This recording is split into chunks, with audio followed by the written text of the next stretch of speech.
Hello and welcome to this second look exploring session looking at King John by John Bale, a play that he tinkered around with for a long old time. He started it in around 1538.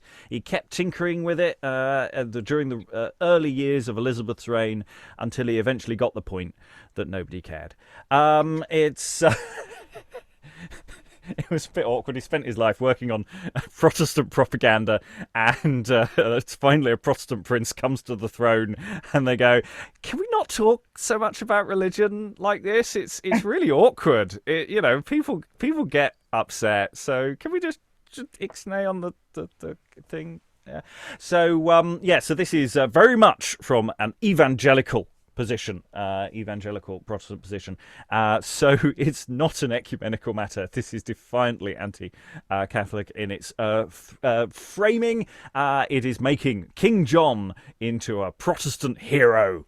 That is its entire function. We're doing Act 1 today with this wonderful room of people to find out how it bounces along at pace. We've already done a first look where we did it slowly. This is just going to go through it at pace, no stage directions, very little prep, and just to get a sense of its momentum, assuming that our internet holds together, which some people may be leaping off if the internet says no. So hopefully playing England and Dissimulation is... Hopefully, Sarah Blake in The Hague. Reading King John, and there is a doubling plan, by the way, of original doubling plan for 5 actors. I ignored it. I decided to go against it. So reading King John and the Pope is... Aaron from the northwest of the United States. Reading Sedition is... Lynn, also in the northwestern United States. Reading Clergy, Dissimulation if Sarah's internet goes down, and The Interpreter is... Lynn in Suffolk. Reading England if Sarah's internet goes down, as well as Nobility and Private Wealth is... Rachel in Canada. And reading Civil Order and Usurped Power is... Hi, I'm Eric. I'm so organized, I'm still looking for my script. It's fine. It's fine. You don't speak for a while. It'll be okay. And I'm your host, Robert Crighton, who's going to be disappearing from your screens any minute now. In fact, I'll ask anyone who's not in the opening of the play to switch off their cameras and pop in and out as required. Yes, and if you're following along at home, by the time this video goes out, you should be able to access our Tudor interlude bingo cards. So you can follow along and maybe you can cry out house. We won't hear you, but you'll be satisfied in your own right. Without further ado, there is no prologue to this particular play. It starts off with the entrance of King John. To declare the powers and their force to enlarge, the scripture of God doth flow in most abundance, and of sophiters the cautos to discharge, both Peter and Paul maketh plenteous utterance, how that all people should show their true allegiance to their lawful king, Christ Jesu doth consent, which to the high powers was ever obedient. To show what I am, I think it convenient. John, King of England, the chronicles doth call me.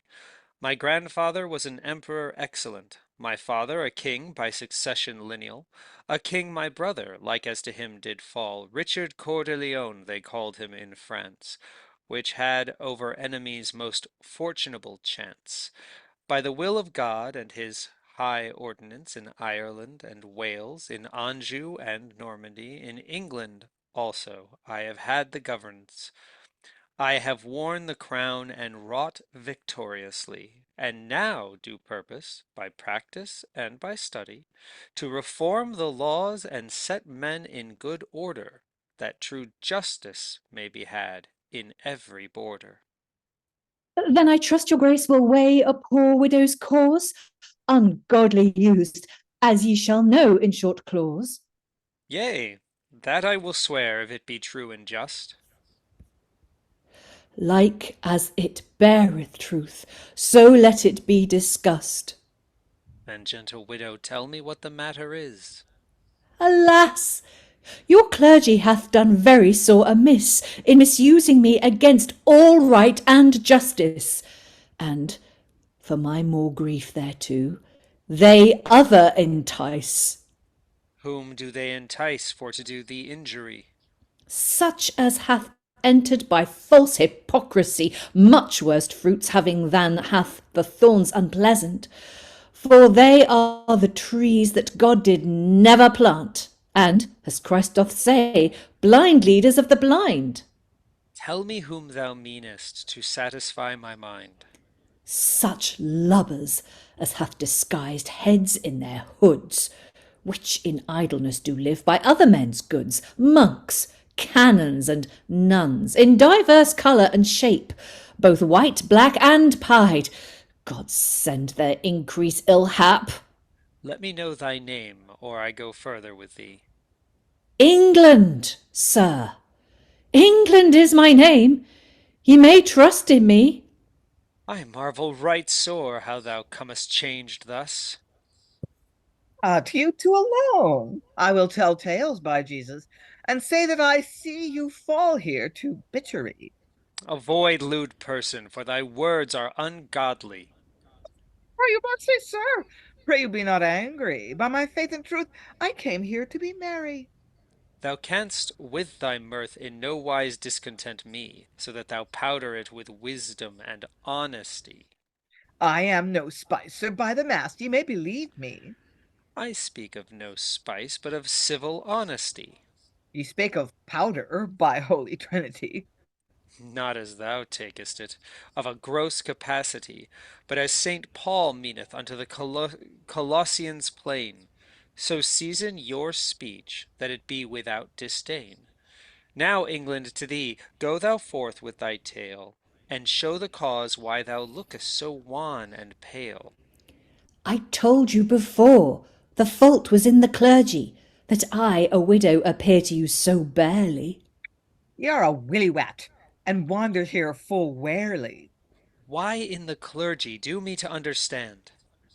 For they take from me my cattle, house and land, my woods and pastures with other commodities, like as Christ did say to the wicked Pharisees, poor widows' houses ye gross up by long prayers, in sidecoats wandering like most disguised players.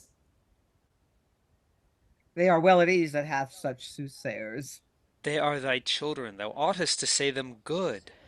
Nay, bastards they are, unnatural by the rood. Since their beginning they were never good to me. The wild boar of Rome, God let him never to thee. Like pigs they follow in fantasies, dreams, and lies, and ever are fed with his vile ceremonies. Nay, sometimes they eat both flawns and pigeon pies. By the boar of Rome, I troth thou meanest the Pope. I mean none other but him, God give him a rope. And why dost thou compare him to a swine? For that he and his to such beastliness incline. They forsake God's word, which is most pure and clean, and unto the laws of sinful men they lean, like as the vile swine the most vile meats desire, and hath great pleasure to wallow themselves in mire, so hath this wild boar with his church universal, his sow with her pigs and monsters bestial, delight in men's draff and covetous lucre all. Yea, a pur de silver the prophet did him call. Hold your peace, ye whore, or else by the mass, I trow, I shall cause the Pope to curse you black as a crow. What art thou, fellow, that seems so bragging bold? I am Sedition, that with the Pope will hold, so long as I have a hole within my breech. Command this fellow to avoid, I you beseech, for doubtless he hath done me great injury. Avoid, lewd fellow, or thou shalt rue it truly. I will not away, for that some wedred witch she shall rather kiss, whereas it doth not itch. Quocumque ligar veris, I trow, will play such a part, that I shall abide in England, maugre your heart. Tush, the Pope ableth me to subdue both king and kaiser. Of that thou and I will comment more at leisure. Truly, of the devil they are that do any thing to the subduing of any Christian king. For, be he good or bad, he is of God's appointing. The good for the good, the bad is for ill-doing. Of that we shall talk hereafter. Say forth thy mind now, and show me how thou art thus become a widow. These vile popish swine hath clean exiled my husband. Who is thy husband? Tell me, good gentle England. Forsooth, God himself, the spouse of every sort that seek him in faith to be the soul's health and comfort. He is scant honest that hath so many wives. I say, hold your peace, and stand aside like a knave. Is God exiled out of this region? Tell me. Yea, that he is, sir. It is much more the pity. How cometh it to pass that he is thus abused? Ye know he abideth not where his word is refused. For God is his word, as like St. John doth tell, in the beginning of his most blessed gospel. The Pope's pigs may not abide this word to be heard, nor known of people, or had in any regard. Their eyes are so sore, they may not abide the light, and that bread so hard their galled gums, may it not bite. I, knowing your grace to have here the governance, by the gift of God, do knowledge my allegiance, desiring your grace to weigh such injuries as I daily suffer by these same subtle spies, and let me have right, as ye are a rightful king, appointed of God to have such matter in doing. For God willeth you to help the poor widow's cause, as he, by essay, protesteth in this same clause. Quaerite judicium subvenite oppresso, judicate pupillo, defendite vinduam. Seek right to poor, to the weak and fatherless. Defend the widow when she is in distress. I tell you, the woman is in great heaviness. I may not in no wise leave thy right undiscussed, for God hath set me by his appointment just to further thy cause, to maintain thy right, and therefore I will support thee day and night. So long as my simple life shall here endure, I will see thee have no wrong. Be fast and sure.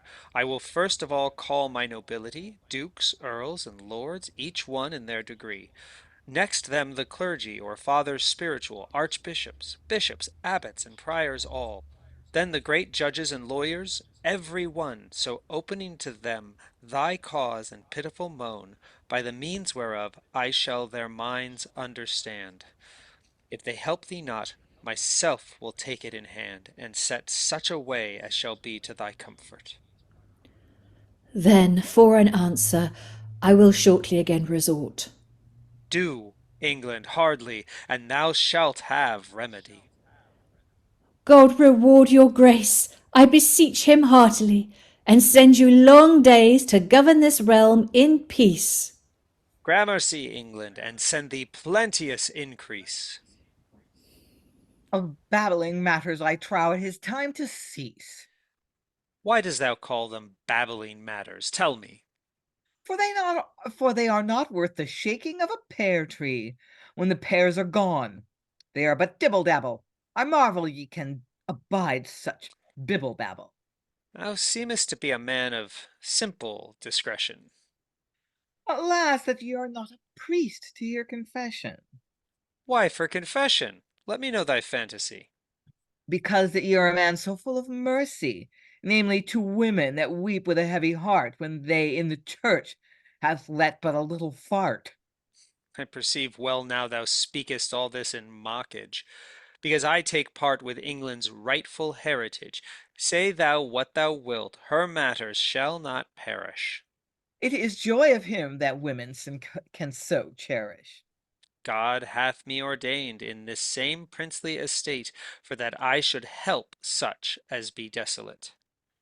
It is as great pity to see a woman weep as it is to see a silly dogman creep, or, as you would say, a silly goose go barefoot. Thou seemest by thy words to have no more wit than a coot. I marvel thou art to England so unnatural, being her own child. Thou art worse than a beast brutal. I am not her child. I defy her by the mass. I her son, quoth he. I'd rather she were headless, though I sometimes be in England for my pastance. Yet I was neither born here, in Spain, nor in France, but under the Pope, in the holy city of Rome, and there will I dwell until the day of doom. But what is thy name? Tell me yet once again. As I said afore, I am Sedition plain. In every religion and monkish sect I reign, having you princes in scorn, hate, and disdain. I pray thee, good fellow, tell me what is thy fashion? Search, and ye shall find in every congregation that long to the Pope, for they are to me full sure, and will be so long as they last and endure. If thou be a cloisterer, tell of what order thou art. In every state of the clergy I play a part. Sometimes I can be a monk in a long side cowl. Sometime I can be a nun and look like an owl. Sometime a canon in a surplice fair and white. A chapter house monk sometimes I appear in sight. I am our Sir John sometime, and with a new shaven crown. Sometime the parson, and sweep the streets with a side gown. Sometime the bishop with a mitre and cope. A grey friar sometime with cut shoes and a rope. Sometime I can play the white monk, sometime the friar, the purgatory priest, and every man's wife's desire. This company have provided me mortmain, for that I might ever among their sort remain.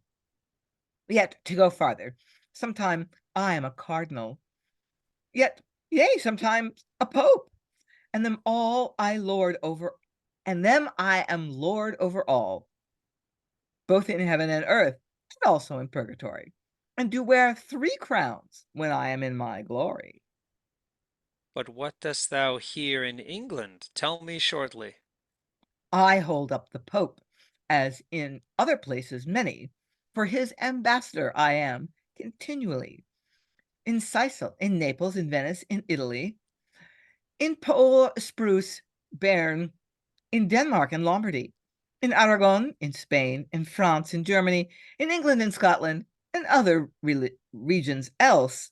For this holy cause I maintain traitors and rebels, that no prince can have his people's obedience, except it does stand with the Pope's preeminence. Get thee hence, thou knave and most presumptuous wretch, or as I am true king, thou shalt an halter stretch. I will thou know it, our power is of God, and therefore we will so execute the rod that no lewd priest shall be able to maintain thee. I see now they be at too much liberty. We will short their horns, if God send time and space. Then I in England am like to have no place. Know that thou art not, and therefore avoid apace. By the holy mass, I must laugh to hear your grace. You suppose and think that ye could me subdue. You shall never find your supposition true, though you were strong as Hector and Diomedes, or as valiant as ever was Achilles. You're well content that bishops continue still? We are so indeed, if they their duty fulfill. Nay, then, good enough. Your authority and power shall pass as they will. They have sauce both sweet and sour. What meanest thou by that? Show me thy intent this hour. They are God's vicars. They can both save and loose. Ah, thy meaning is that they may a prince depose. By the rood they may, and that will appear by you. By the help of God, we shall see to that well enough. Nay, ye cannot, though ye had Argus eyes. In abbeys they have so many subtle spies. For once in the year they have secret visitations, and if any prince reform their ungodly fashions, then 2 of the monks must forth to Rome by and by, with secret letters to avenge their injury. For 1,000 pound they shrink not in such a matter. And yet, for the time, the prince to his face they flatter. I am evermore their guide and their advocate. Then with the bishops and monks thou art checkmate? I dwell among them, and am one of their sort. For thy sake they shall of me have but small comfort. Look, where I find thee, that place will I put down. What if ye do chance to find me in every town? What is founded in any sect, whereas is founded any sect monastical? I pray God I sink if I destroy them not all. Well, if ye do so, yet know I where to dwell. Thou art not Skoimos thy fantasy for to tell. Guess! At a venture ye may chance to the mark to hit. Thy falsehood to show no man than thyself more fit. Marry, in confession, underneath benedicite, Nay, tell it again that I may understand thee. I say I can dwell, when all other places fail me, in ear confession underneath benedicite, and when I am there, the priest may not bewray me. Why will ear confessing such a secret traitor be? When all other fail, he is so sure as steel. Offend holy church, and I warrant ye shall it feel.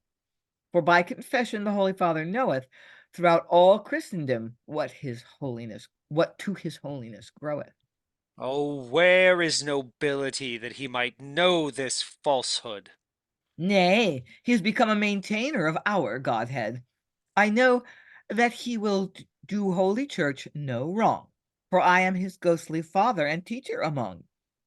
He believeth nothing but as holy church doth tell. Why, giveth he no credence to Christ's holy gospel?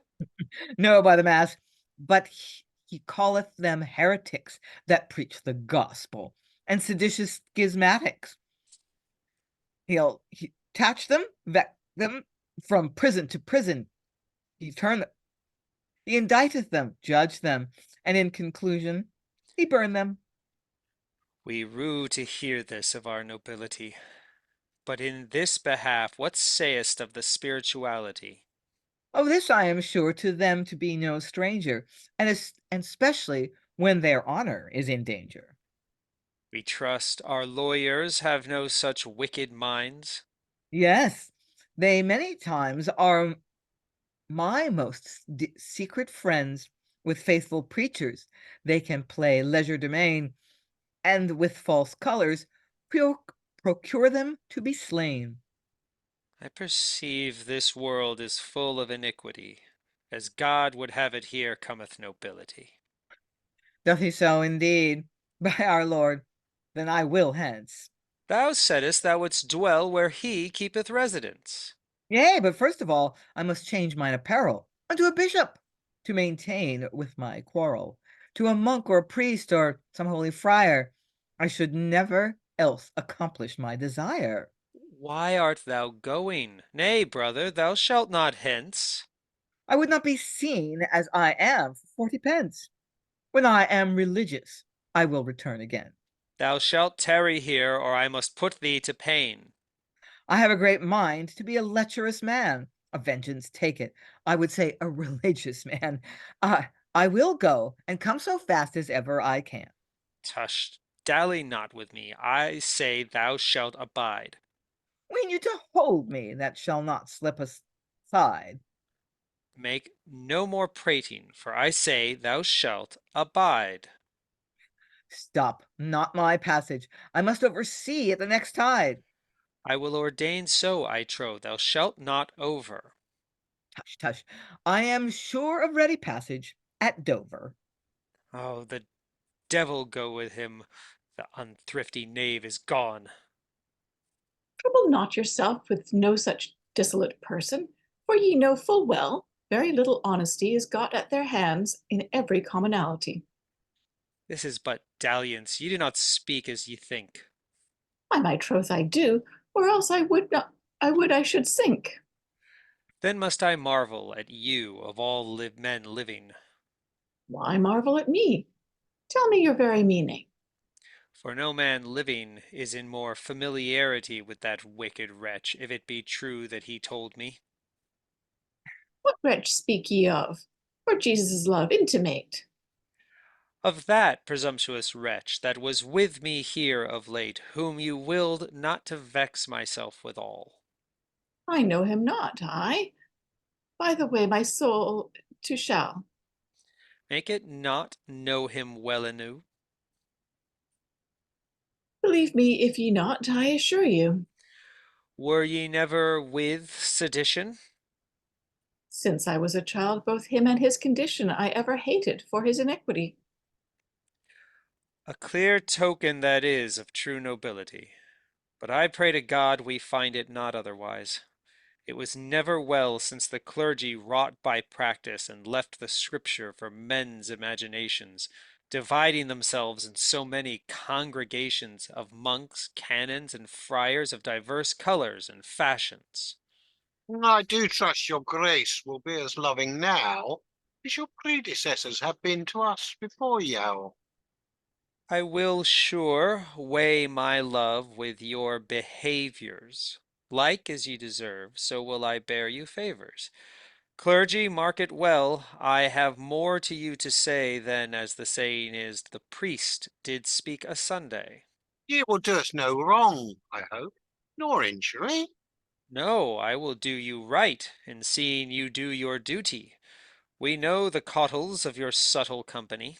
If ye do us wrong, we shall seek remedy. Yea, that is the cast of all your company. When kings correct you for your acts mo ungodly, to the Pope, sitting in the chair of pestilence, ye run to remain in your concupiscence.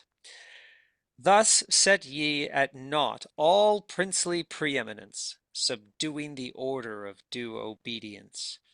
But within a while I shall so abate your pride that to your Pope ye shall neither run nor ride, but ye shall be glad to seek to me, your prince, for all such matters as shall be within this province, like as God willeth you by his scripture evident. To the church I trust ye will be obedient. No matter to you whether I be so or no. Yes, marry, is it? For I am sworn thereunto. I took a great oath when I was dubbed a knight, and ever to defend the holy church's right. Yea, and in her quarrel ye ought unto deaths to fight.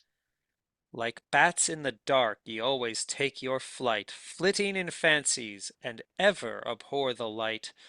I rue it in heart that you, nobility, should thus bind yourself to the great captivity of bloody Babylon, the ground and mother of whoredom, the Romish church, I mean, more vile than ever was Sodom, and to say the truth, a meet spouse for the fiend. Your grace is far gone.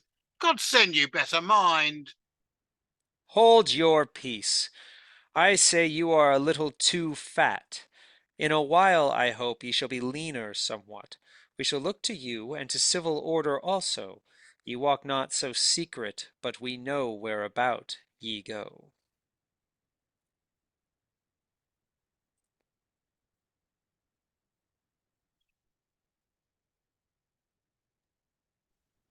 Why, your grace hath no cause with me to be displeased.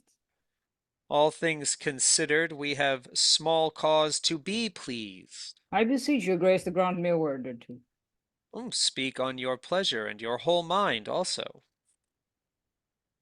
You know very well, to set things in order, I have much ado, and many things pass for me for your commonwealth, and that in every border for offices, for lands, for law, and for liberty, and for transgressors I appoint the penalty, that cities and towns may stand in quietest peace, that all theft and murder with other vice may cease.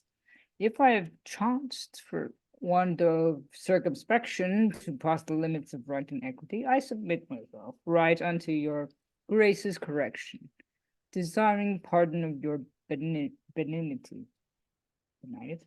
I what may fall through my fragility. Therefore, I pray you tell me what the matter is, and amends shall be made. Yeah, amends shall be, whereas I have done amiss.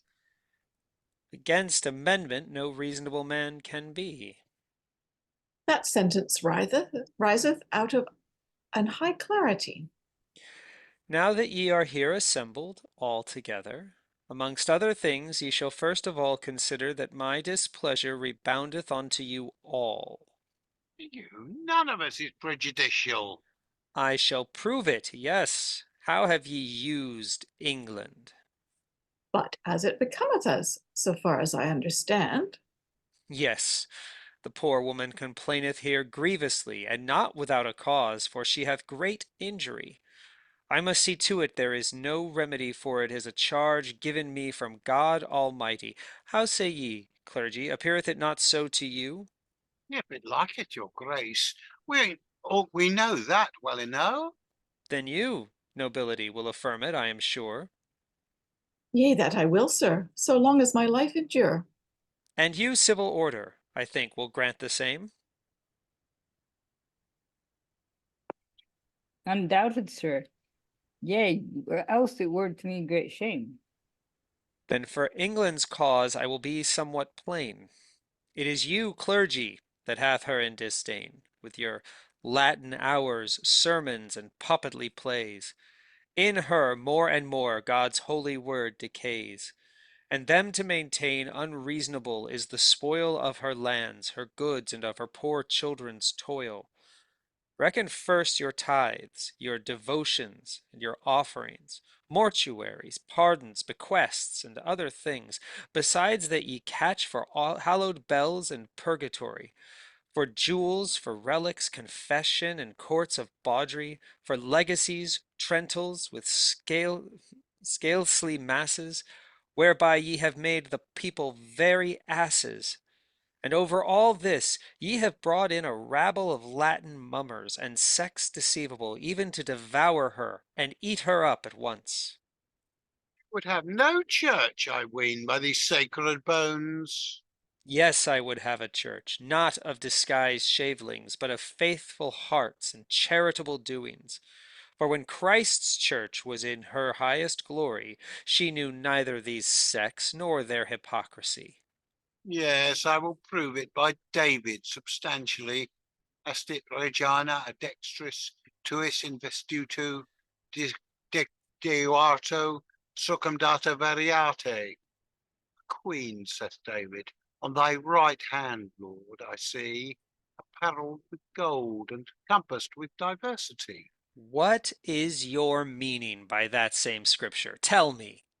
This queen is the church, which through all Christian regions is beautiful, decked with many holy religions, monks, canons, and friars, most excellent divines, as grandi Montcesaires and other Benedictines, Premonstrarians, Bernards and Gilbertines, Jacobites, White Calms and Augustines, Saint Bennets, Cluniacs with holy Carthusians, hermits, anchors with most mighty Rhodians, crucifers, lucifers, Bridgets, Ambrosians, Stellifers, Insippius, with Purgatorians, Sophians, Indians, and Camaldudensias, Clarines and Columbines, Templars, New Ninevites, Ruffians, Tertians, Lorettes, and Labradorites, Hungaries, Teutonics, Hospitallers, Honorines, Basils and Bonhams, Solanans and Celestines, Paulines, Jeromenites, and monks of Josaphat's Valley, Fulgines and Flamings with brethren of the back alley, Donates and Dimenses with canons of St. Mark, Vestals and Monials, a world to hear them bark, abbots and doctors with bishops and cardinals, archdeacons and priests, as to their fortune falls.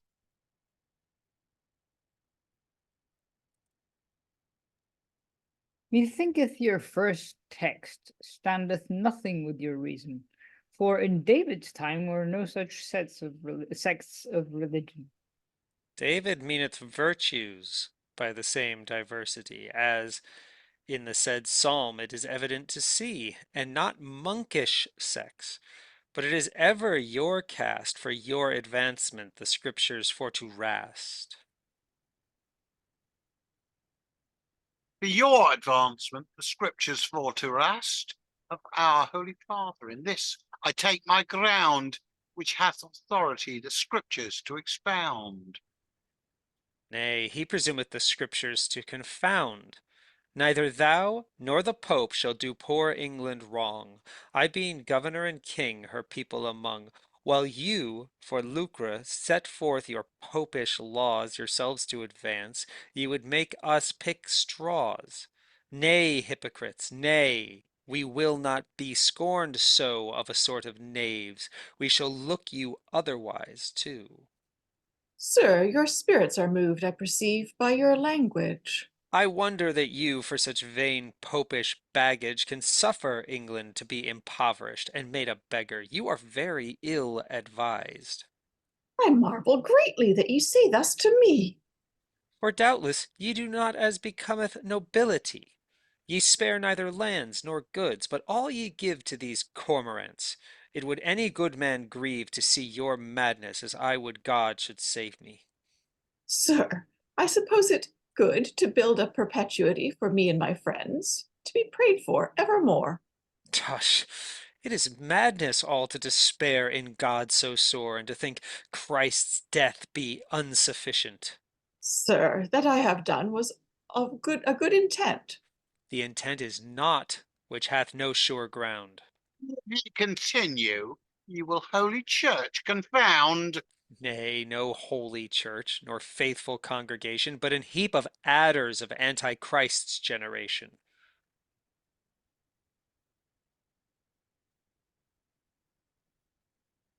It piteth me much that ye are to them so hard. It pitieth me more that ye them so much regard.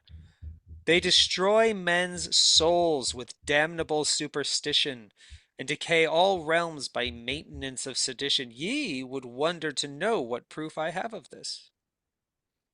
Well, amendment shall be where anything is amiss, for undoubted God doth open such things to princes as to none other men in the Christian provinces, and therefore we will not in this with your grace contend.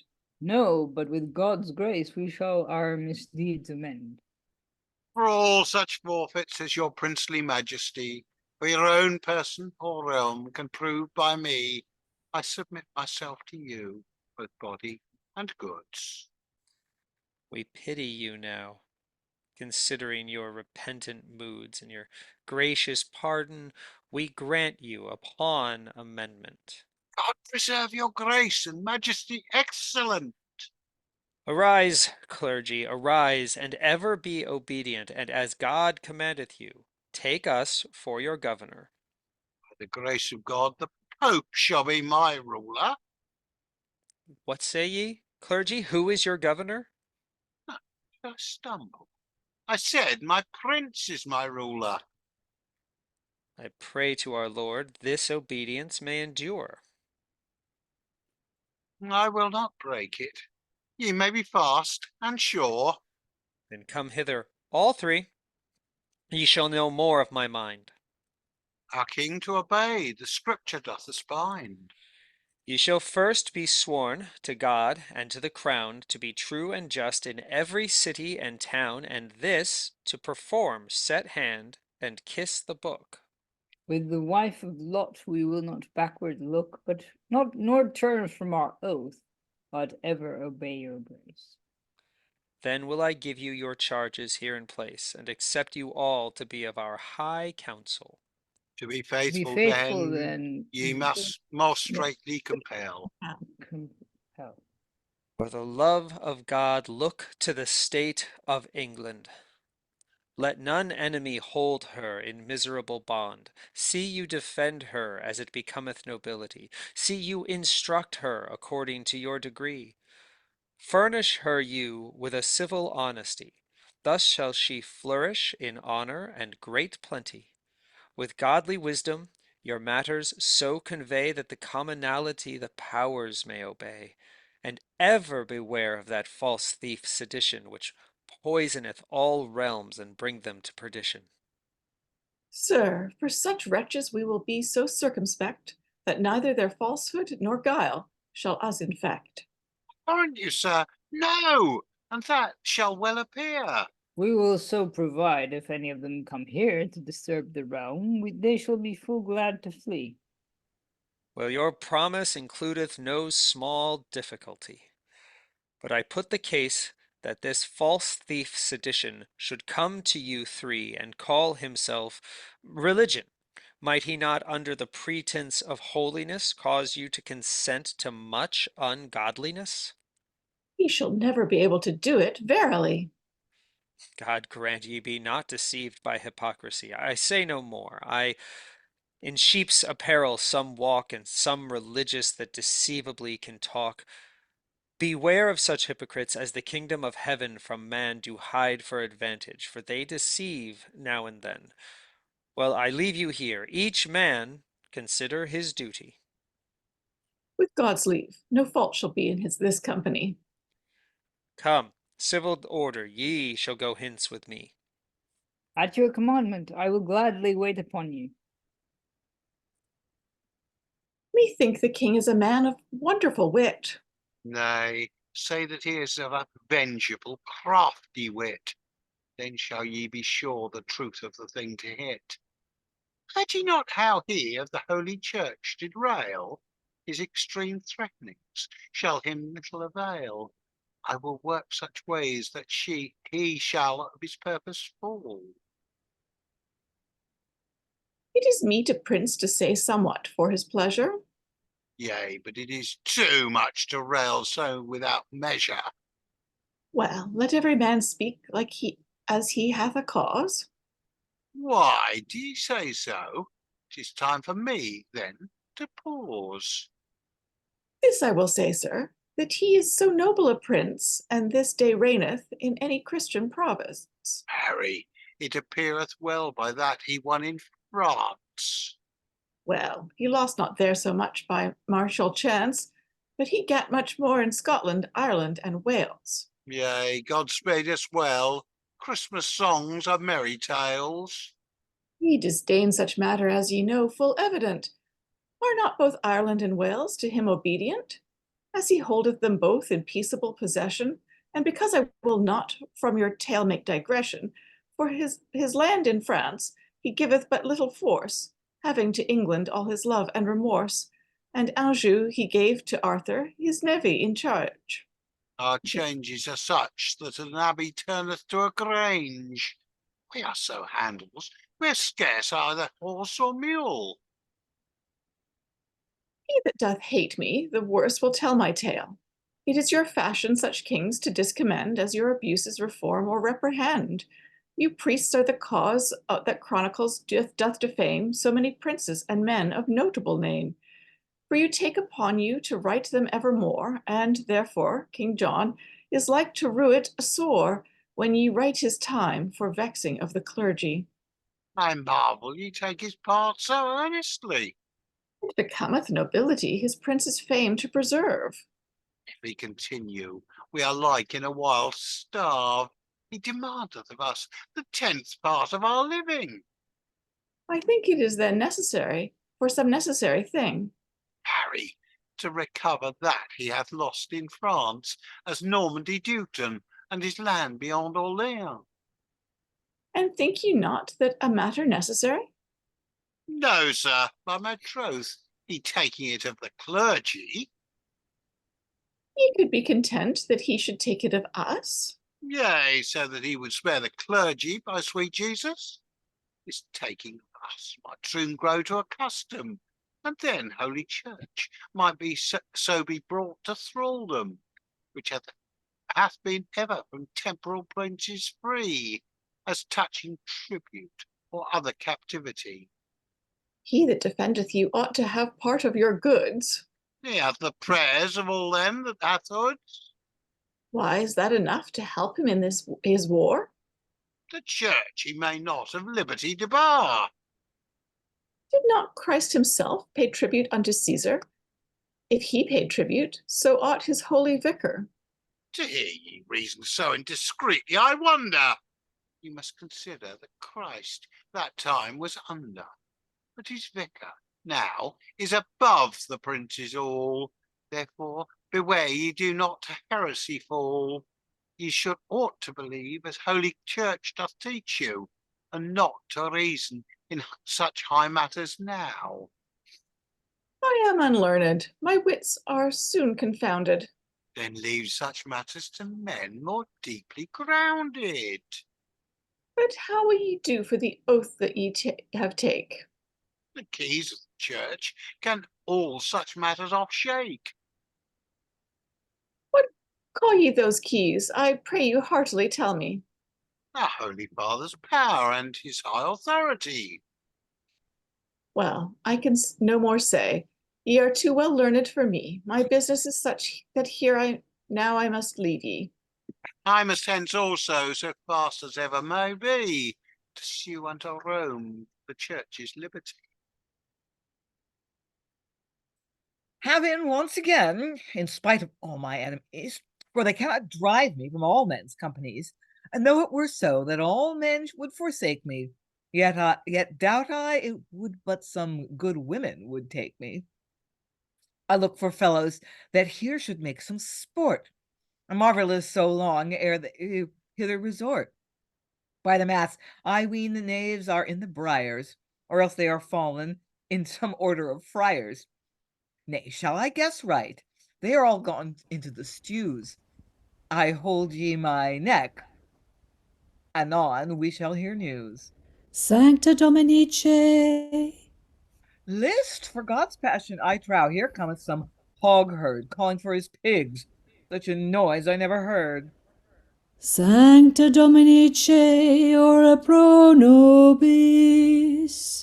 Sancte pul monarch I beshrow vobis. Sancta Franciscae, ora pro nobis. Hear ye not, coxsole? What meaneth this hypocrite knave?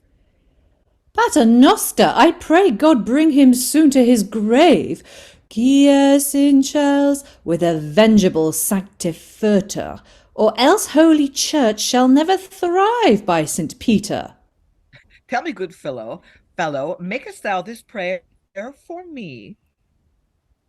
Ye are as fierce as though ye had broke your nose at the buttery. I meddle not with thee, but here to good saints I pray, against such enemies as will Holy Church decay. A Johanne rege iniquo, libere nos Domine. Leave, I say, or by the mass I will make you groan. If thou be gentle, I pray thee, let me alone, for within a while my devotion will be gone.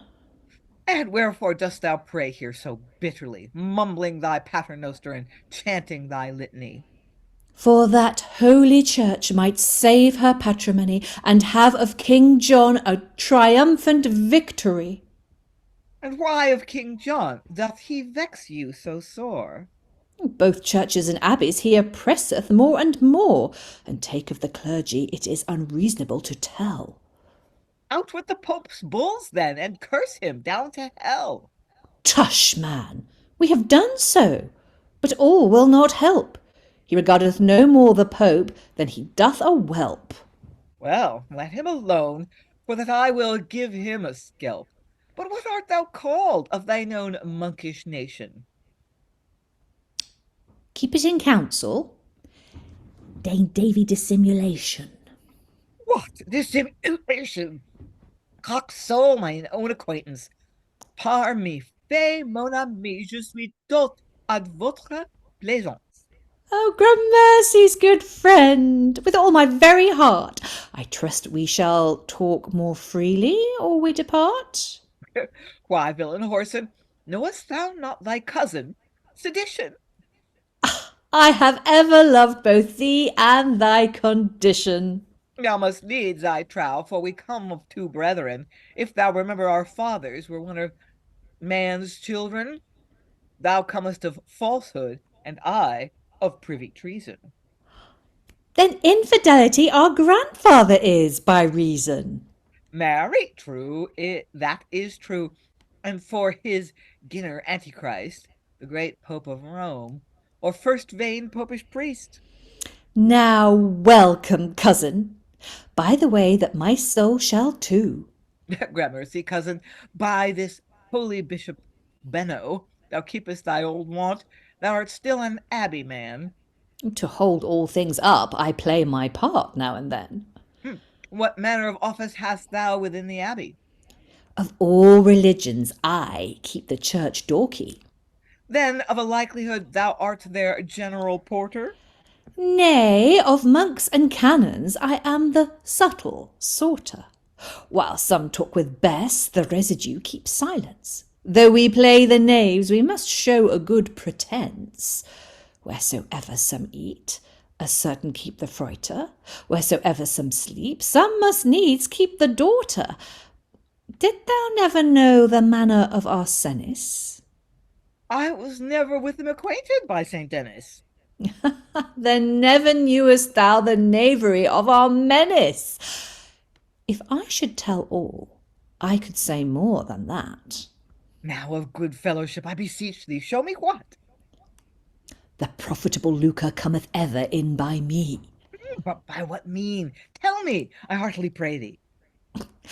To win the people, I appoint each man his place, some to sing Latin, and some to duck at grace, some to go mumming, and some to bear the cross, some to stoop downward as their heads were stopped with moss. Some read the epistle and gospel at high mass, some sing at the lectern with long ears, like an ass. The pavement of the church the ancient father treads, sometime with the portas, sometime with a pair of beads, and this exceedingly draweth people to devotion, especially when they do see so good religion. Then we have images of Saint Spirit and Saint Saviour. Much is the seeking of them to get their favour. Young women barefoot, and old men seek them breechless. The miracles wrought there I can in no wise express. We lack neither gold nor silver, girdles nor rings, candles nor tapers, nor other customed offerings. Though I can seem a sheep, I can play the subtle fox. I can make Latin to bring this gear to the box. Tush! Latin is alone to bring such matter to pass. There is no English that can such sleights compass. And therefore we will no service to be sung, gospel nor epistle, but all in Latin tongue. Of our subtle drifts, many more points are behind. If I told you all, we should never have an end. In nomine Patris, of all I have heard, thou art alone yet of such a dreaming buzzard. Nay, dost thou not see how I in my colours jet? To blind the people I have yet a father fed. This is for Bernard, this is for Bennet, this is for Gilbert, and this for Janet. For Francis this, and this is for Dominic, for Austin and Ellen, and this is for St. Patrick. Oh, we have many rules, but never one we keep. When we sing full loud, our hearts be fast asleep. We resemble saints in grey, white, black, and blue, yet unto princes not one of our number true. And that shall King John prove shortly by the rood. But in the meantime yourselves get little good. Your abbeys go down, I hear say, everywhere. Yea, friend Sedition, but thou must see to that gear. Then I must have help, by sweet St. Benet's cup. Thou shalt have a child of mine own bringing up. Of thy bringing up, cock's soul, what knave is that? Marry, private wealth. Now have I told thee what? I made him a monk and a perfect cloisterer, and in the abbey he began first cellarer, then prior, then abbot of 1,000 land, no worse. Now he is a bishop, and rideth with 100 horse, and, as I hear say, He is like to be a cardinal. Is he so indeed? By the mass, then have at all. Nay, first private wealth shall bring in usurped power with his authority, and then the game is o'er. Tush, usurped power doth favour me of all men, for in his troubles I ease his heart now and then. When princes rebel against his authority, I make their commons against them for to be.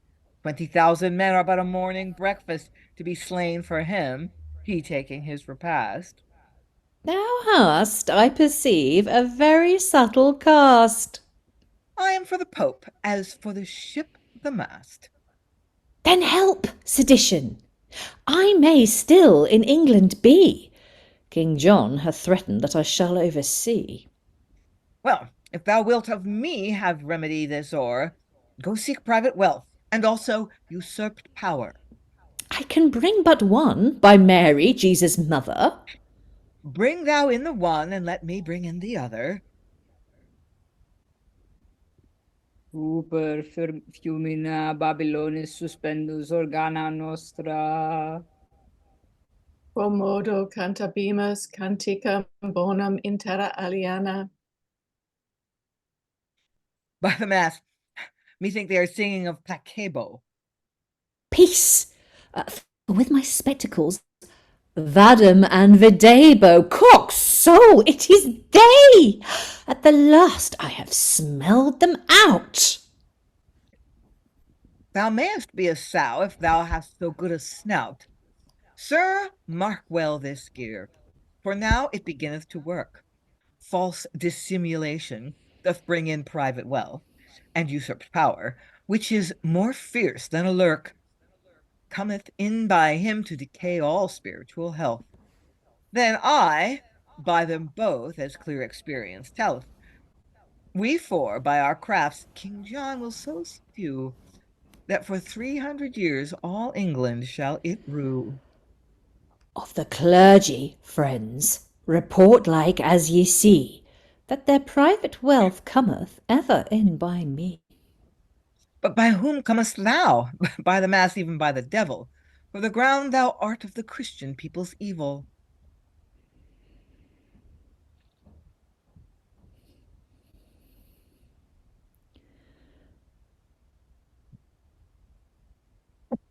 And what are you, sir? I pray you, say good by me. By my troth, I come by thee and thy affinity. Fetch thou in thy fellow, so fast as ever thou can. I trow, thou shalt see me now play the pretty man. Of me, private wealth, came first usurped power. Ye may perceive it in pageant here, this hour. Now welcome, fellows, by all these bones and nails. Among companions, good fellowship never fails. Nay, usurped power, thou must go back again, for I must also put thee to a little pain. Why, fellow Sedition, what wilt thou have me do? To bear me on thy back, and bring me in also, that it may be said that first dissimulation brought in private wealth unto every Christian nation, and that private wealth brought in usurped power, and he sedition in city, town, and tower, that some men may know the fetch of all our sort. Come on thy ways then, that thou mayest make thee fort. Nay, usurped power, we shall bear him all three, thyself, he, and I, if you will be ruled by me. For there is none of us but in him hath a stroke.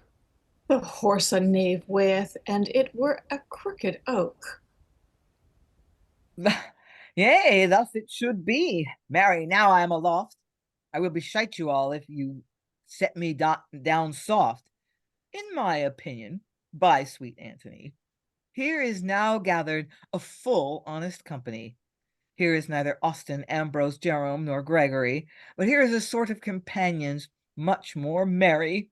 They of the church then were 4 holy doctors, and we of the church now are the 4 general proctors. Here is, first of all, good Father Dissimulation, the first beginner of this same congregation. Here is private wealth, which shall the church infect with all abusions, and brought it to a sin sect. Here is usurped power, that all kings doth subdue with such authority as is neither good nor true. And I, last of all, and even Sancte Pere Sedition. Under heaven is not a more knave in condition, whereas thou dost come, that commonwealth cannot thrive. By our Lord, I marvel that thou art yet alive. Where herbs are plucked, up the weeds many times remain. And no man can utter an evidence more plain. Yea, think you so, you. Now, God's blessing break your head. I can do but laugh to hear you by this bread.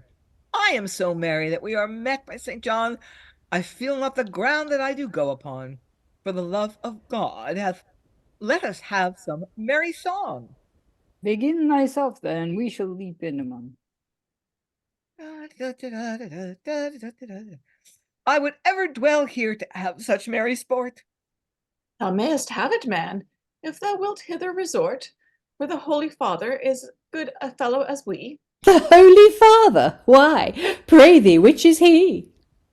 Usurped power here, which, though he apparent be in this apparel, yet hath he authority both in heaven and earth, in purgatory and in hell. Mark well his sayings, for a true tale he doth tell. What usurped power, cock's soul? Ye are our Pope? Where is your 3 crowns, your cross keys, and your cope? What meaneth this matter? Methink you walk astray. Thou knowest I must have some dalliance in play, for I am a man like as another is. Sometime I must hunt, sometime I must Alison kiss. I am bold of you. I take ye for no strangers. We're a spiritual, I doubt you in no dangers. I ought to consider your holy fatherhood. From my first infancy you have been to me so good. For God's sake, would save to give me your blessing here, a penna et culpa, that I may stand this day clear. From making cuckold? Marry, that were no merry cheer. A penna et culpa, I trow thou canst not hear. Yea, with a cuckold's wife ye have drunk double beer. I pray thee, Sedition, my patience no more steer. A penna et culpa, I desire to be clear, and then all the devils of hell I would not fear.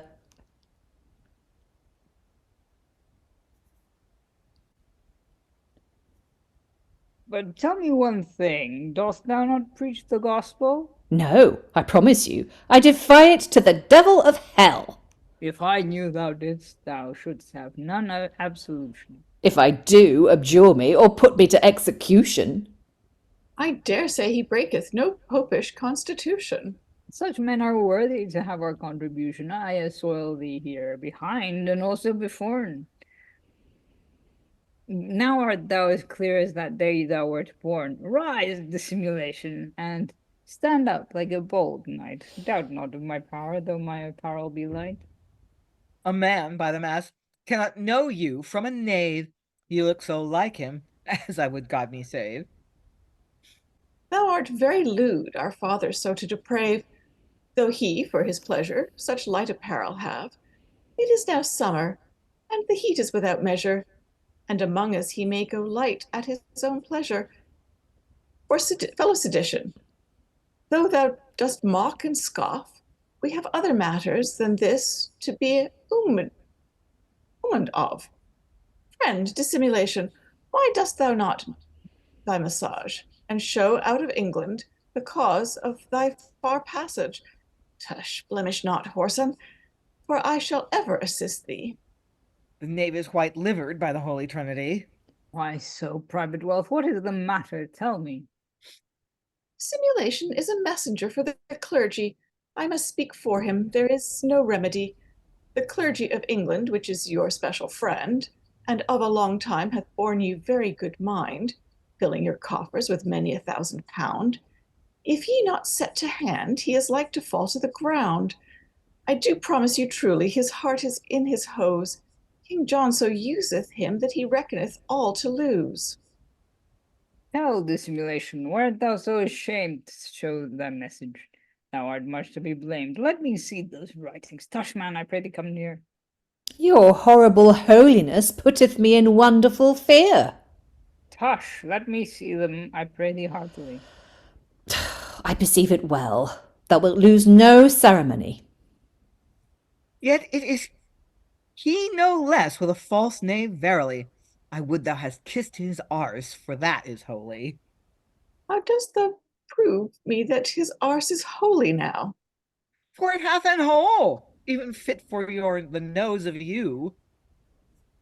Your part is naught else but to play the knave, and so ye must still continue to your grave. I say, leave your gauds and attend to me this hour. The bishops writeth here to me, usurped power, desiring assistance of mine authority to save and support the church's liberty. They report King Johan to them to be very hard, and to have the church in no price nor regard. In his parliament he demandeth of the clergy for his wars the 10th of the church's patrimony. Ye will not consent to that, I trow, by St. Mary. No, draw it to you still, but let none from you carry. You know it is clean against our holy decrees that princes should thus contemn our liberties. He taketh upon him to reform the tithes and offerings, and intermeddleth with other spiritual things. Ye must sequester him, or else that will mar all. Nay, besides all this, before judges temporal he conventeth clerks of causes criminal. If ye see not to that, the church will ever have a fall. By the mass, them priests are like to have a pang. For treason, murder, and theft, they are like to hang. My cock's soul, then I am like to walk for treason, if I be taken look to it, therefore, in season. Mary, God forbid that ever your holy anointed for treason or theft should be hanged, racked, or jointed, like the rascal sort of the profane laity.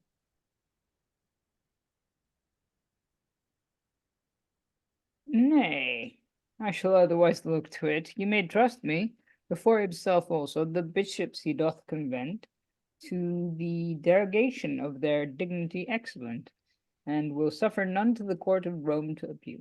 No, he contemneth your authority and seal, and saith in his land he will be lord and king. No priest so hardy to enterprise anything.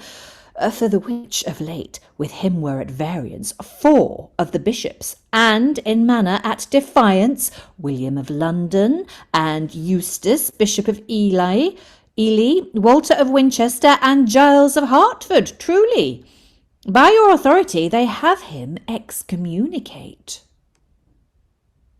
Then have they done well, for he is a reprobate. To that I admit he is always contrary. I made this fellow here the Archbishop of, and he will agree thereto in no condition. Then hath he knowledge that his saint name is Sedition? Doubtless he hath so, and that drowneth his opinion. Why do you not say his name is Stephen Langton? Tush, we have done so, but that helpeth not the matter. The Bishop of Norwich for that cause doth him flatter. Stick thou to it fast, we have once admitted thee. I will not one jot from my admission flee. The best of them all shall know that I am he. Nay, in such matters let men beware of me. The monks of Canterbury did more at my request than they would at his concerning that election. They chased Sedition, as it is now manifest, in spite of his heart. Then he, for their rebellion, exiled them all, and took their whole possession, into his own hands, them sending oversea their livings to seek in extreme poverty. This custom he hath, as it is told me, when prelates depart, yea, bishop, abbot, or curate, he entereth their lands without my liberty, taking the profits till the next be consecrate, institute, stalled, induct, or enthronisate, and of the pied monks he intendeth to take a dime. All will be marred if I not look to it in time. It is taken, sir. The sum is unreasonable. A 9,000 mark to live they are not able. His suggestion was to subdue the Irishmen. Yea, that same people doth ease the church now and then. For that enterprise they would be looked upon. They get no money, but they shall have clean remission, for those Irishmen are ever good to the church. When kings disobey it, then they begin to work. And all that they do is for indulgence and pardon. By the mass, and that is not worth a rotten warden. What if we care for that? To them it is venison.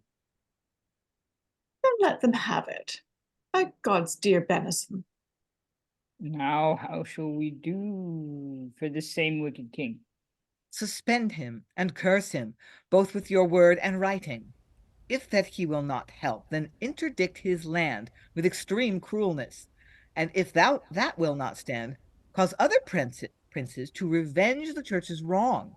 It will profit you to set them working among. For clean remission, one king will subdue another. Yea, the child sometimes will slay both father and mother. This counsel is good. I will now follow it in plain. Tarry thou still here till we return again. This usurped power, which now is gone from hence, for the Holy Church will make such ordinance that all men shall be under his obedience. Yea, kings will be glad to give him their allegiance. And then shall we priests live here without disturbance. As God's own vicar, anon ye shall see him sit, his flock to advance by his most politic wit. He shall make prelates, both bishop and cardinal, doctors and prebends with furred hoods and side gowns. He will also create the orders monastical, monks, canons, and friars, with grey coats and shaven crowns, and build them places to corrupt cities and towns. The dead saints shall show both visions and miracles. With images and relics he shall work stericals. He will make matins, hours, mass, and evensong to drown the scriptures for doubt of heresy. He will send pardons to save men's souls among, Latin devotions with the Holy Rosary. He will appoint fastings and pluck down matrimony. Holy water and bread shall drive away the devil. Blessings with black beads will help in every evil. King John of England, because he hath rebelled against Holy Church, using it worse than a stable, to give up his crowns shall shortly be compelled. And the Albigenes, like heretics detestable, shall be brent because against our Father they babble. Through Dominic's preaching, 18,000 are slain, to teach them how they shall Holy Church disdain. All this to perform he will cause a general council of all Christendom to the Church of Latinense. His intent shall be for to suppress the gospel, yet he will gloss it with such a very good pretence to subdue the Turks by a Christian violence. Under this colour he shall ground there many things, which will at the last be Christian men's undoings. The Pope's power shall be above the powers all, and ere confession a matter necessary. Ceremonies will be the rites ecclesiastical. He shall set up there both pardons and purgatory. The gospel preaching will here be an heresy. By this provision, and by such other kinds, we shall be full sure always to have our minds. Ah, ye are a blab. I perceive ye will tell all. I left ye not here to be so liberal. Mea culpa, gravissima mea culpa. Give me your blessing, pro Deo ex Santa Maria. Thou hast my blessing. Arise now and stand aside. My skin is so thick it will not through glide. Let us go about other matters now. We wait here upon the great holiness of you. For as much as King John doth holy church so handle, here I do curse him with cross, book, bell, and candle. Like as this same rood turneth now from me his face, so God I require to sequester him of his grace. As this book doth spur by my work manual, I will God to close up from him his benefits all. As this burning flame goeth from this candle in sight, I will God to put him from his eternal light. I take him from Christ, and after the sound of this bell, both body and soul I give him to the devil of hell. I take from him baptism with the other sacraments and suffrages of the church, both ember days and Lents. Here I take from him both penance and confession, mass of the 5 wounds with censing and procession. Here I take from him holy water and holy bread, and never will them to stand him in any stead. This thing to publish I constitute you 3, giving you my power and my full authority. With the grace of God, we shall perform it then. Then get you forward so fast as ever ye can upon a bon voyage. Yet let us sing merrily. Then begin the song, and we shall follow gladly. To color this thing thou shalt be called Pandolphus. Thou, Stephen Langton, thy name shall be Raymundus. First thou, Pandolphus, shall openly him suspend with book, bell, and candle, if he will not so amend. Interdict his land, and the churches all upspear. I have my message. To do it, I will not fear. And thou, Stephen Langton, command the bishops all, so many to curse as are to him beneficial, dukes, earls, and lords, whereby they may forsake him. Sir, I will do it, and that I trow shall shake him. Raymundus, go thou forth to the Christian princes all, bid them in my name that they upon him fall, both with fire and sword, that the church may him conquer. Your pleasure I will no longer time defer. Say this to them also. Pope Innocent the Third, remission of sins to so many men hath granted as will do their best to slay him if they may. Oh, sir, it shall be done without any longer delay. In the mean season I shall such gear advance as will be to us a perpetual furtherance. First ear confession, then pardons, then purgatory, saints worshipping then seeking of imagery, then Latin service with the ceremonies many whereby our bishops and abbots shall get money. I will make a law to burn all heretics, and kings to depose when they are schismatics. I will also raise up the 4 begging orders, that they may preach lies in all the Christian borders. For this and other I will call a general council, to ratify them in like strength with the gospel. In this present act we have to you declared, as in a mirror, the beginning of King John, how he was of God a magistrate appointed to the governance of this same noble region, to see maintained by true faith and religion. Satan, the devil, which at that time was at large, had so great a sway that he could not it discharge. Upon a good zeal he attempted very far for wealth this realm to provide a reformation in the church thereof, but they did him debar of that good purpose, for by excommunication the space of 7 years, they interdict this nation. These bloodsuckers thus, of cruelty and spite, subdued this good king by executing right. In the second act, this will appear more plain, wherein Pandulphus shall him excommunicate within this his land, and depose him from his reign. All other princes they shall move him to hate, and to persecute after most cruel rate. They will him poison in their malignity, and cause ill report of him always to be. This noble King John, as a faithful Moses, withstood proud Pharaoh for his poor Israel, minding to bring it out of the land of darkness.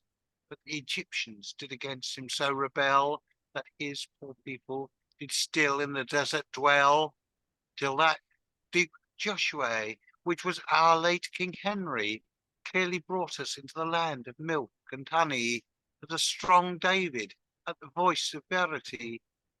Great Goli, the Pope, he strake down with his sling, restoring again to Christian liberty his land and peoples, like a most victorious king, to her first beauty, intending the church to bring from ceremonies dead to the living word of the Lord. This, the second act, will plenteously record. And we will come to the second act next time in the next thrilling installment of King John. Come back into the room, everyone. That was the end of part 1, act 1. It's a complicated textual history for this one. We've got a manuscript with two substantially different versions going on at the same time. So you've got an earlier version with effectively ongoing rewrites.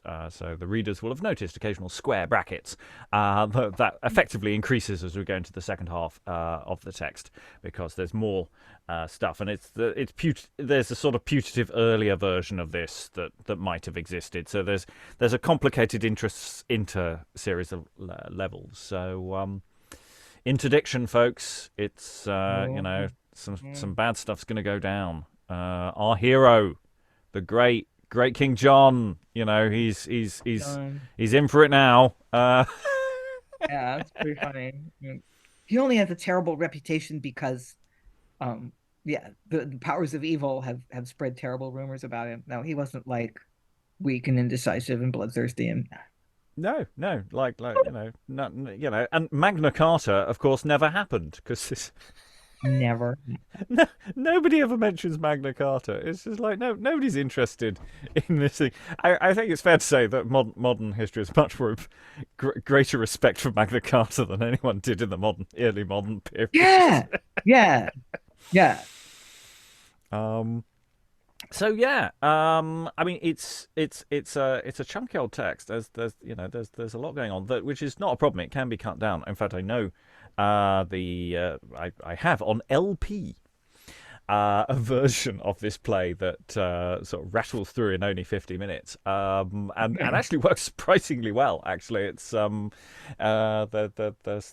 some interesting stuff going on.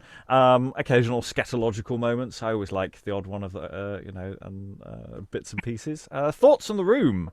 You've been here more than me, so I don't want to lead the witnesses too much. Sarah. I was actually surprised at how sprightly it was. Putting aside all the content. just in terms of the rhyme, the meter, the rhyme and meter shifts, the way the characters bounced off each other.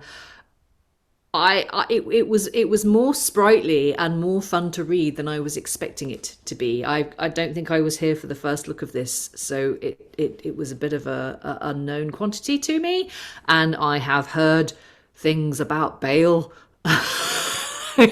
so I was buckling up and preparing myself for some really dense text, and I actually thought it was quite fun to read. No, I think that the thing to remember about Bale, he is writing evangelical propaganda. It is about what he's writing about. The dude can write. Every so often, he will produce a real clunker. There's something about some of the polysyllabic words he chooses that every so often just sort of slap you in the face, going, what the hell? What word is that, and where did that come from? Some of which is actually not his fault. Some of that seems to be actually he's picking up dialect words or words that probably already existed that everybody else just history has forgotten about, and he's just one of the people who happens to have recorded it, coming from East Anglia. I suspect some of the word choices are local and I say are less cosmopolitan. That's a massive probably overreach, but there are an awful lot of quaint words that appear in his works for the first time in official OED recognition. So he's doing something very interesting in terms of language as well, and what he's doing with text. Alan. Yeah, I'm interested to hear you say that Bale was East Anglian, because some of the pronunciation seems to me more West Midlands. Well, because there's a number of times when the word spelt Y-O-U needs to be pronounced yow. But that's a commonplace for the sort of that up to the sort of mid to late Tudors. There's so many medieval texts. It's not necessarily a Midlands accent. It's going back to pretty much most accents. There seems to be part of the vowel shift that has been going on for a while now. Yow is we have that in the Summoning of Everyman as well, and lots of other plays where that rhyme is going on. So other thoughts? How are we finding King John? How are we finding him? Alan. I must admit, I got that long bit as the clergy earlier, which someone commented in the text, oh God, Dr. Zeus has wandered on stage. Where you've got all those rhymes of the names of the various monastic orders. That was an absolute so-and-so to try and do cold. I think with rehearsal that one would work quite nicely, but and again it's a part of that sort of send up of these things that at the time he starts writing this initially, they are literally selling off left, right and centre. So it's sort of doing a double job there. Lynn. Yeah, I was going to say that all that bouncy rhyming is meant to sort of reveal the ridiculousness of all these organizations. So yeah, it's part of the satire, as Rob was saying. Erin, were you waving earlier? I wasn't sure. As King John. Oh, you just said, what do we think of King John? I was kind of he's fairly passive for the hero of the story. He kind of, I didn't really feel like the story kicked off till we got to everybody being mad that he's going to come in and be a goody two shoes. But because of that, he felt like he was doing a lot of just the prompting. Well, what's your name? What are you talking about? Why would you say he's just doing that, even though he's the hero and he's supposed to be kind of the active agent in it. Oh, you wait until the second half. That's when he gets his magical powers, and he's going to go off and start. Get his cape, and he'll go out, take out those bad guys. He will. No. I mean, I think you're right. He is quite passive. And actually, that sort of fits with our sort of idea of the historical King John. Is actually, a lot of his failures is sort of about him not doing things than necessarily doing things. So, as ever with history, we judge our kings by their failure to kill more people. It's very much like a morality. I mean, is that just kind of a symptom of the fact that it's being written in the style of a morality play? So he's kind of got the everyman position. He is just supposed to move through this and be, face the temptations and so on. Yeah, I mean, it is. It is explicitly a morality play. It's using all of the morality play tropes that and interlude tropes that we're used to. It just happens to be doing it via an English historical subject in that sense, and using history in this way. You've got to remember also that a lot of plays that have previously existed to this arguably are a certain kind of history. So mystery plays, that's history, because everything in the Bible was true and happened. So, in a sense, this is an extension of that thought. It's just slightly more recent, rather than just 5,000 years ago, or however long they calculated the Earth being at the time. It's a few hundred years ago, and they're doing that with him. Other thoughts from the room? We have the second half, a lot more action in the second half. I mean, I say it does a lot more does actually go on in the second half, which is partly why it's chunkier. There's a sense of this is setting up our stall, and stuff will go down, as it were, next time. Otherwise, any final thoughts in the room? I won't go around everyone. I've got lots of thoughts about what to do with this play, so I'm quite content. And you only need 5 actors in theory, so it makes me very happy. Lots of playing dress up. Yeah. It says in the stage directions that, like you mentioned, there's a doubling plan. Like it actually says the Pope should be doubled by I think it was civil unrest. Is that meant to be like? Is that just them saying this is a way to do it, or is the audience meant to see, one of the characters dressing up as one another? Sometimes, absolutely yes. I mean, we've just had a scene where they explicitly hand out new names to each other, and presumably even new costumes to a degree to each other, though the costume change may happen off stage. The only problem with the doubling scheme is it might not work. Which is part of the reason why I sort of ignored it in places. I have made a bit of a nonsense of some of the handovers of parts, but in some instances, some of the doubling doesn't quite join up, and it looks like they're trying to make the cast even smaller than it is, and trying to figure a way through. But it would require one part to be shared between 2 actors at times. I think there's a couple of instances where it explicitly doesn't quite match across, and that may also be because they're trying to revise an earlier version of the play, and it's gone through a whole, and that maybe halfway through Bale got confused and forgot who was doubling as who. So it's a good indicator, but I wouldn't take it as gospel, because I don't think it quite works as the manuscript tells us it does, at times anyway. I think you can do it happily enough with 5, but it's sometimes it's a bit of a switch. Alan? Yeah, there was a thought in the chat earlier from Eric as to when you had the interaction between the vices, whether there was actually a pageant or some sort of costume game going on, because I think you could insert quite a bit of business.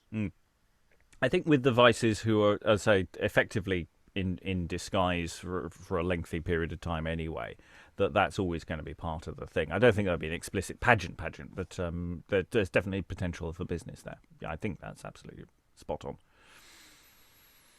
Okay. Any more? Otherwise, I will close this session. We had an interpreter. You thought when there wasn't a prologue at the top. No John Bale stepping in to tell you what the play is about. No. I think you'll find that's that you were a little premature on that thought. But next time we will have all the exciting King John action. As we conclude the text. All that remains, thank all the wonderful readers for all their wonderful reading. Thank you very much, everyone, and goodbye. Go thou forth!